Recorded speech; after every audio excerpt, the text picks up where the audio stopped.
Now when we are preparing for exams like CLAT, leaving everything in decimals can slow us down. So we need to get comfortable with the notion of fractions to leave things in fractional form.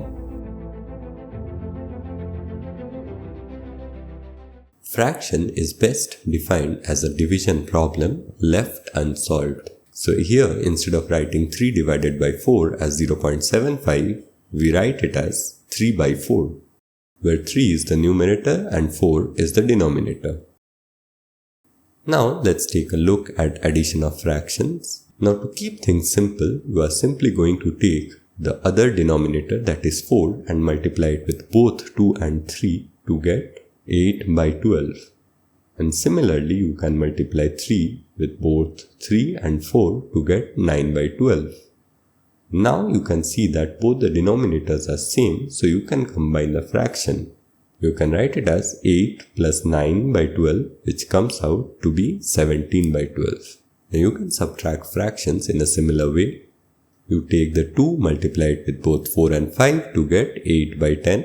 And then the 5 and multiply it with both 1 and 2 to get 5 by 10.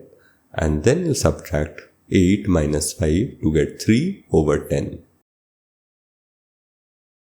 Now all of us have seen mixed fractions in our life. So taking the example of 2 1 by 3, you can write it as 2 plus 1 by 3. Now using the addition of fraction, you can simply add 2 by 1 plus 1 by 3. And those of you who remember the rule, it's simply to multiply 2 with 3 and then add 1. So now we know how does that rule arise.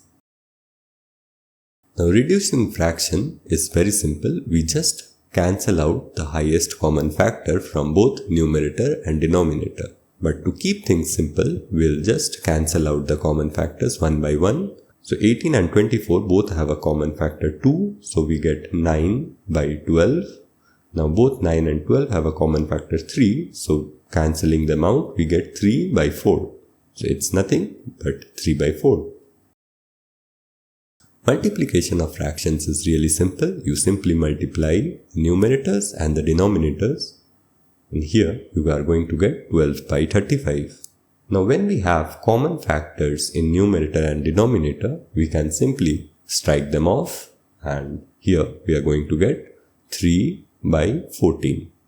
Division of fractions is very similar to multiplication, but you need to take the second fraction, invert it and then multiply it with the first fraction.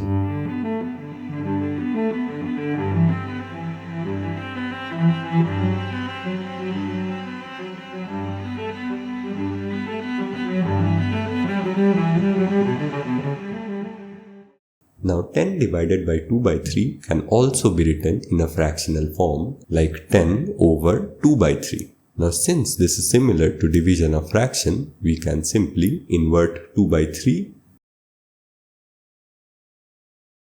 and then cancel out the common factor and write our answer as 15. With this, we have come to an end of our revision. I hope this jogged up your memory on fractions and you will be comfortable when we use these in ratios and percentages.